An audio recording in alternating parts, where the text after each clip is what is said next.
අද අපි දරලිපේ කේක් හදන්න යන්නේ. මට හිතුණා අවුරුදු තාලෙටම ඒ සම්ප්‍රදායට ගැලපෙන විදිහට මේ පාර කේක් එකක් හදලා ඔයාලට පෙන්නන්න.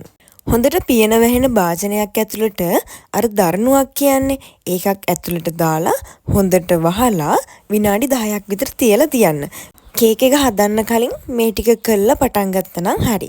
මුලින්ම වෙනදා වගේම බටර් ග්‍රෑම් 125යි, බිත්තර 2යි, සීනි ග්‍රෑම් 125යි, පාන් පිටි ග්‍රෑම් 125යි, බේකින් පවුඩර් තේ හැඳි 1යි තමයි මෙතන ඕන වෙන්නේ. බටර් දාලා, සීනි දාලා මුලින්ම බීට් කරගන්න ඕනේ. ඊට පස්සේ ටිකෙන් ටික බිත්තර එක බැගින් දාලා බීට් කරගන්න අතරතුර වැනිලා තේ හැන්දක් එකතු කරගන්න.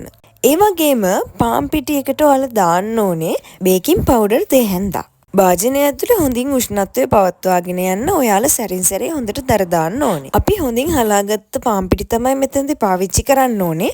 මේ වෙලාවේදී ඔයාලට පුළුවන් අර පළතුරු කෑලිත් මෙතනට මිශ්‍ර කරගන්න.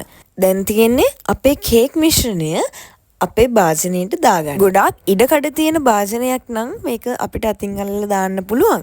මගේ එක එහෙම බැරි හින්දා මම පොඩි ටූල් එකක් පාවිච්චි කළා තමයි ඒක ඇතුළට දැම්මේ. ඔයාලත් පරිස්සමින් මේ වැඩ කරගන්න ඕනේ. දැන් මේක අපි වහලා අඩු ගින්දරේ විනාඩි 30ක් 35ක් විතර තියලා තියන්න ඕනේ. ඔයාලා ඊට පස්සේ බලන්න මැදට කූරක් ගහලා මේක හැදිලාද කියලා. හැදිලා නම් ඔයාලට බා ගන්න පුළුවන්. අවන් එකේ වගේ ලස්සන ක්‍රස්ට් එකක් එන්නේ. මෙන්න මෙහෙම කරොත් ඔයාලට ලස්සන පාටක් ගන්න පුළුවන්. මගේ පියන මේකෙදි කේක් එකේ වැදිලා තිබුණා. මොකද කේක් එක හොඳට උඩට ඇවිල්ලා තිබිච්ච හින්දා. හොඳටම මතක තියාගන්න ඕන දෙයක් තමයි වැඩිය ගින්දර නම් දාන්න එපා. එතකොට කේක් එක කර වෙනවා. මම ගින්දර දාන රාජකාරිය දෙන්නෙක්ට බාර දුන්නා. පුළුවන් උපරිමෙන්ම ගින්දර දාලා තිබුණා. ඔන්න බලන්නකො වෙලා තියෙන වැඩේ.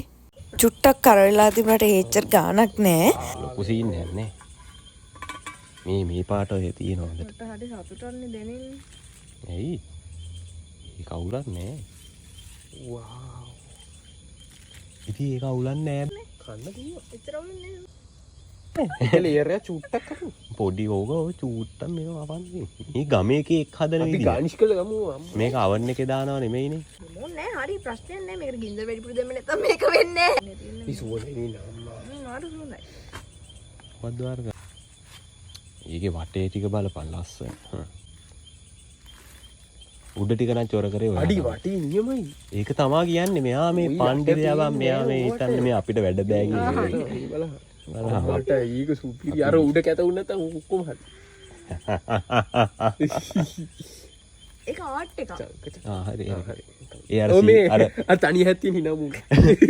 තව රවුමක් තිබ්බා S2ක් තිබ්බා අමාරු. අලුත් ලොගෝ එක ওই විදිහට හදමු. ලොගෝ එක හා. හිනමු.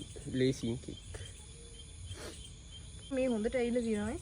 ඒ කියන්නේ කර වෙච්ච එක වෙනම කතාවක්. මේ පිපිලා ඇවිල්ලා තියෙන කර විලා අපි ගින්දර දැම්මේ තරම් යට කර වෙලානේ. මේ චා. පේනවද? ඒක තමයි.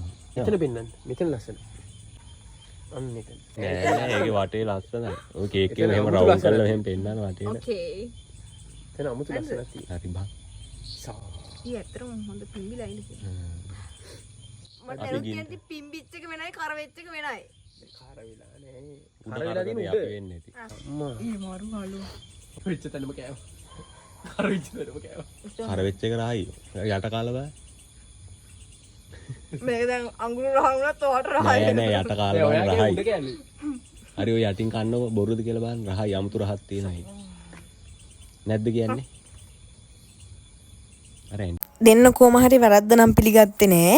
දෙන්න සාධාරණීකරණය සෑහෙන්න කළා. ඇත්තටම කේක් එකේ අමුතුම වෙනස් රහක් තිබුණා. ඒ කියන්නේ ඒක ඇත්තටම හොඳ රහක්. මේ මගේ ෂෝට් වීඩියෝ එක මම YouTube එකට දාපු යාළුවා මෙලහකට බලලත් ඇති.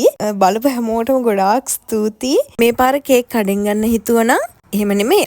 මේ පාර කොහම හරි ගෙදර හදන්න බලමු. මම හිතනවා සමහරක් අයට මේක ගොඩාක් වටින වීඩියෝ එකක් වෙන්න ඇති කියලා. එහෙනම් මම අදට ගිහින් එන්නම්. ඔයාලා හැමෝටම සුබ අලුත් අවුරුද්දක් වේවා.